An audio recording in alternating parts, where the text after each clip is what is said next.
Hello friends, इथे ना मी बेसन आणि भाकर बनवत होते.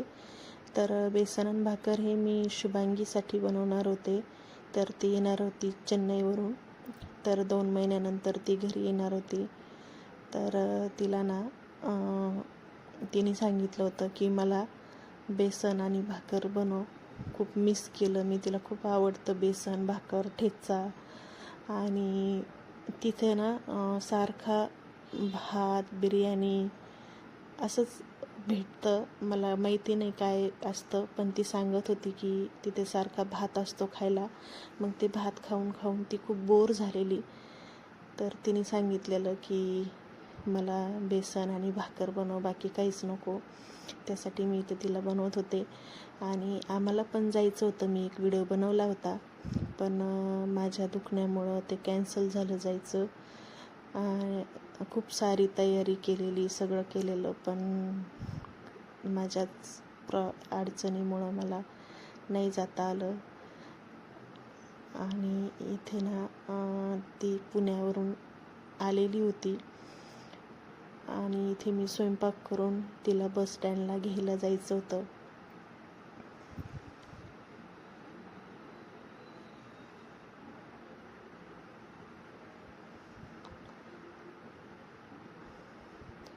ते तिच्यासाठी 2 भाकरी आणि बेसन बनवलेलं. आणि शेवटी आपलं घरचं जेवण ते घरचं जेवणच असतं. बाहेर आपल्याला असं कधीतरी वाटतं बाहेरचं खावं, कधीतरी महिन्यातून एकदा खायला छान वाटतं, पण ते रोज रोज म्हटल्यावर नाही खावं वाटत. शेवटी आपल्याला घरच्याच जेवणाची आठवण येते.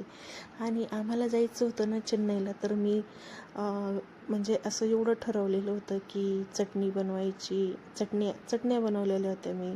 तिळाची चटणी बनवलेली, शेंगदाण्याची, कारळाची चटणी, आणि सोबत असंच पोळी भाकरी घेऊन जायच्या. म्हणजे असं बाहेरचं जास्त खायचंच नाही असं इथपर्यंत ठरवलेलं होतं. पण सगळं कॅन्सल झालं आणि खूप खूप बोर झालं मला की मला नाही जायला भेटलं चेन्नईला. ती असल्यामुळंच आम्हाला तेवढंच कारण होतं की चेन्नईला तिच्यामुळे आम्हाला पाहायला भेटेल चेन्नई, पण नाही पाहायला भेटली.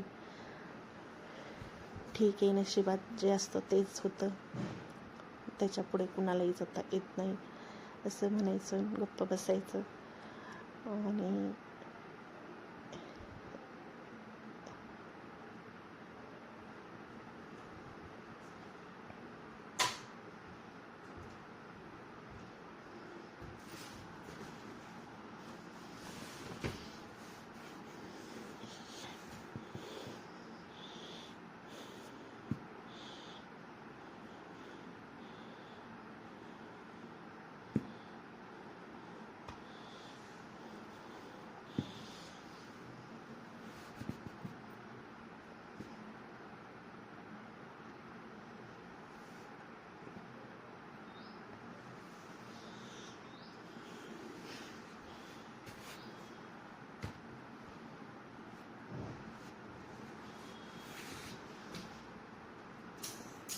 तर इथे ना माझ्या 2 भाकरी बनवून झालेल्या होत्या आणि त्यानंतर मी बेसन बनवायला घेतलेलं होतं.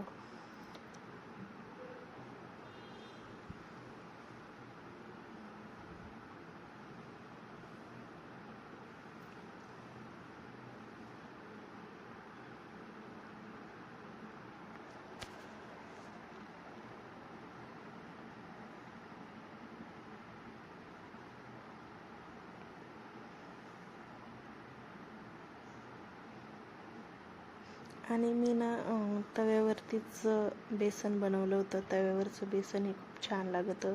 हिरवी मिरची, तेलात जिरं मोहरी टाकून हिरवी मिरची, लसूण, मीठ आणि थोडीशी हळद घालून मी मुगाचं बेसन बनवलेलं होतं.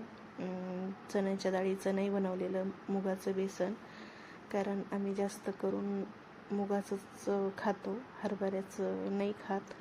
तर इथे मुगाचं बेसन बनवलेलं होतं. खूप छान लागतं तव्यावरती आणि जास्त भांडी पडू नयेत म्हणून मग मी भाकरी बनवल्या आणि त्याच तव्यावरती थोडंसं बेसन करून घेतलं.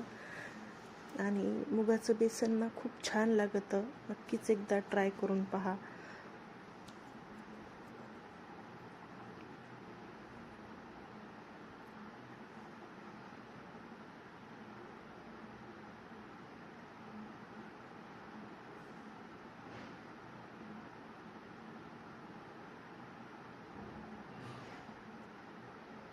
तर इथे ना झालेल्या बेसन भाकरी आणि आम्ही गेलो शुभांगीला आणायला. तर ती आलेली बस स्टँडला गेला तिला.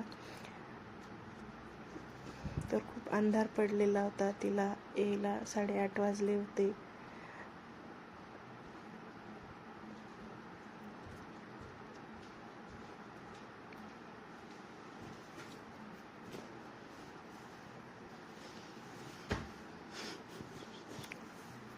संध्याकाळच्या वेळेस खूप ट्रॅफिक पण असते बाहेर.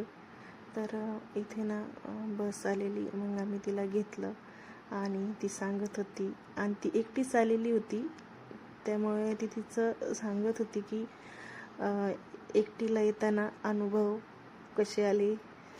तर आम्हाला तीच काळजी वाटत होती, एकटी येणार कशी येते. तर ती म्हटली की खूप छान प्रवास झाला, फक्त थोडंसं तिच्यासोबत वजन असलेलं ते उचलायला, पुन्हा ट्रेनमधून बसमधून पुन्हा दुसऱ्या बसमध्ये मांडायला थोडासा त्रास झाला असं सांगत होती. आणि फर्स्ट टाईम तिने हा एवढा प्रवास केलेला. त्याच्या अगोदर ती कुठेच गेलेली नाही आम्हाला सोडून, आम्ही पण तिला कधी सोडलेलं नाही. आणि फर्स्ट टाईम तिचं चेन्नई ते पुणे एवढा प्रवास तिचा झालेला. ती जेव्हा महाराष्ट्रात आली तेव्हा आम्ही पण असं मोकळा श्वास घेतला की आम्हाला पण असं झोप येत नव्हती रात्री. एकटंच लेकरू आहे, कधी गेलेलं नाही, कसं येईल कसं नाही.